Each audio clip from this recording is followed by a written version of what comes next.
बिस्मिल्लाहिर्रहमानिर्रहीम। अस्सलाम वालेकुम व्यूवर्स, कैसे हैं आप सब। उम्मीद करती हूँ आप सब खैरियत से होंगे।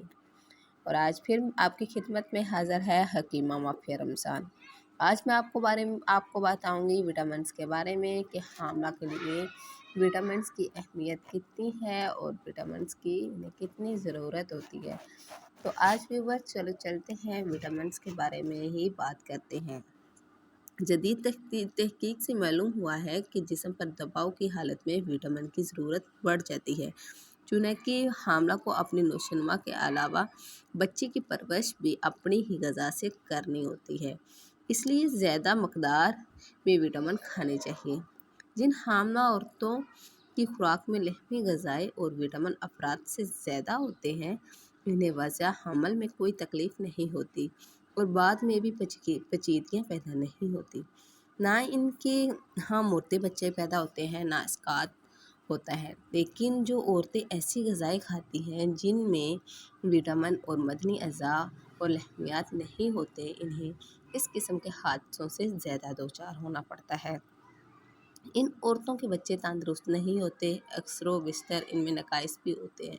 देखिए व्यूअर्स, जो एक औरत हेल्दी है, उसमें विटामिन्स की कोई कमी नहीं है, वो अच्छी खुराक खाती है, हेल्दी फूड खाती है, तो उसको उसके बच्चे भी सेहतमंद होते हैं और ये मुर्दे बच्चा भी नहीं होते, ना ही उसका कोई हमल ज़ाया होता है। ये उन लोगों के साथ ऐसा होता है कि जो कि हेल्दी फूड खाते हैं और विटामिन्स उनकी बॉडी में पूरे होते हैं। हेल्दी फूड की वजह से विटामिन की ज़रूरियत पूरी होती रहती है। और वही वो औरतें जो विटामिन्स नहीं जिनकी बॉडी में पूरे होते, जो जंक फूड की तरफ ज़्यादा होती हैं, बल्कि हेल्दी फूड को इतना फोकस नहीं करती और उनको विटामिन्स की कमी होती है, उनमें हमल ज़ाया हो जाना और उसके बाद उनके बच्चे मुर्दा होते हैं, इस तरह की उनमें पेचीदगियाँ आती हैं। अब इज़ाफ़ी विटामिन्स की बात करेंगे कि इज़ाफ़ी विटामिन्स हों तो उनसे हमें क्या फ़ायदा है। इज़ाफ़ी विटामिन्स देखते हैं, विटामिन कुदरती शक्ल में तो ग़िज़ा ही में होते हैं। एक अल्लाह पाक ने ऐसा प्यारा निज़ाम बनाया कि ग़िज़ा में विटामिन्स रखे हैं और अच्छी खुराक खाने से हमें हमारी बॉडी को पूरे विटामिन्स मिलते हैं, लेकिन मसनूई तौर पर भी तैयार किए जाते हैं। इन्हीं को इज़ाफ़ी विटामिन्स का नाम दिया गया है। जो हमें विटामिन्स की गोलियाँ और शरबत बाज़ार में आम मिलते हैं, अगर ग़िज़ाई एशिया से विटामिन खातर ख्वाह हासिल ना हो तो मसनूई विटामिन से इसकी कमी को पूरा किया जा सकता है। ठीक है, अगर आपको ऐसी ग़िज़ा नहीं मिल रही जिसमें विटामिन्स की मकदार आपकी बॉडी को नहीं पूरी मिल रही, तो आप बाज़ार से आम जो विटामिन्स की गोलियाँ, शरबत जो मिलते हैं, अपने मालिश किराए से आप इसको इस्तेमाल कर सकते हैं और विटामिन्स की कमी को दूर कर सकते हैं। लेकिन इन्हें इस्तेमाल करने से पहले अपने मालिश से मशवरा कर लेना बेहतर है, वही मौसू मरकब तजवीज़ कर सकता है। कुदरती विटामिन्स के इस्तेमाल के बारे में इस बात का ख्याल रखना चाहिए कि वो ग़िज़ा में ना ज़रूरत से ज़्यादा हो और ना कम। क्यों ना कि दोनों सूरतों में मुफीद साबित ना होंगे। बच्चों को इज़ाफ़ी विटामिन लाज़मी तौर पर दरकार होते हैं, लेकिन किसी बच्चे के लिए कौन सा विटामिन कितनी मकदार में दरकार होगा, इसका फ़ैसला मालिज ही कर सकता है। नन्हे बच्चे और 10 साल से ज़्यादा उम्र के लड़कों के जिस्म बड़ी तेज़ी से बढ़ते हैं, इसलिए जब तक इन्हें ताकत बख्श ग़िज़ा ना दी जाए, इनकी ज़रूरतें पूरी नहीं होती। एहतियात का तकाज़ा ये है कि बच्चों को इज़ाफ़ी विटामिन दिए जाएँ, इससे इनकी सेहत पर अच्छा असर पड़ेगा। अमेरिका की नेशनल रिसर्च काउंसिल का ग़िज़ाई बोर्ड इस नतीजे पर पहुंचा है कि इज़ाफ़ी विटामिन से बच्चा न सिर्फ बीमारी से महफूज रहता है, बल्कि वो खूब फलता फूलता और चोको-चोकोबंद रहता है। बच्चा एक्टिव रहता है और उसकी ग्रोथ अच्छी होती है, जिसमें विटामिन्स इज़ाफ़ी अगर वो नई खुराक से पूरे हो रहे हैं तो उसको इज़ाफ़ी विटामिन्स दीजिएगा। बुढ़ापे में इंसान के लिए तरह तरह की मुश्किलें पैदा होती हैं। ग़िज़ा चबाने में दुश्वारी और हाज़मे में फ़र्क आ जाने से बूढ़े लोगों को काफ़ी कुदरती विटामिन्स मैसर नहीं होते, इसलिए इस उम्र में इज़ाफ़ी विटामिन्स इस्तेमाल करना ख़ास तौर से होता है।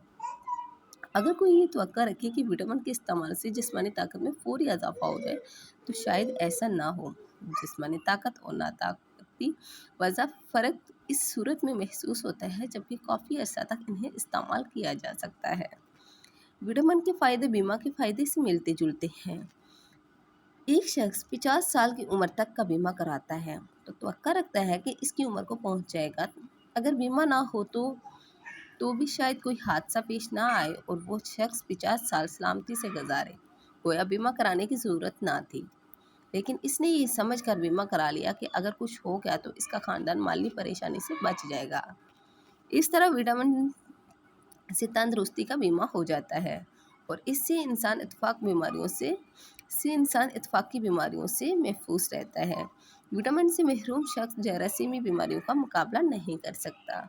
पहली बात है, जिसमें विटामिन की पहले से कमी होगी वो कहाँ बीमारियों का मुकाबला करेगा, उसका इम्यूनिटी सिस्टम भी स्ट्रांग नहीं होगा। जिसका इम्यूनिटी सिस्टम वीक होगा वो बीमारियों का कभी मुकाबला नहीं कर सकता। बीमारियों का मुकाबला करने के लिए हमें इम्यूनिटी सिस्टम को स्ट्रांग करना है, लेकिन विटामिन इस्तेमाल करने वाला शख्स अव्वल तो मर्ज से बचा ही रहता है।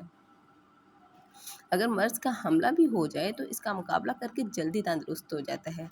आमतौर पर विटामिन की कमी की अलामतें बड़ी मुद्दत के बाद ज़ाहिर होती है। अलबत्ता जब कोई बीमारी हमला करते है या हादसा पेश आ जाए तो इस वक्त ये कमी ज़ाहिर होती है और बीमारी का मुकाबला करने के लिए बहुत वाफर मकदार में विटामिन इस्तेमाल करने पड़ते हैं। बाकायदा तौर पर इस्तेमाल करते रहने से ऐसे मौक़ पर इनका फ़ायदा पहुँचता है। तो व्यूवर्स, आज हमने बात की विटामिन्स के बारे में। अगर हमें ग़िज़ा से विटामिन्स नहीं मिलते तो हमें इजाफ़ी विटामिन्स कैसे हासिल करने हैं, और उनके फ़ायदों के बारे में बात की कि उनके फ़ायदे क्या हैं। तो उम्मीद करती हूँ आज की वीडियो आपको अच्छी लगी होगी। अगर अच्छी लगी है तो इसे लाइक करें, शेयर करें, सब्सक्राइब करें। अपने दुआओं में याद रखिएगा। अल्लाह हाफ़िज़।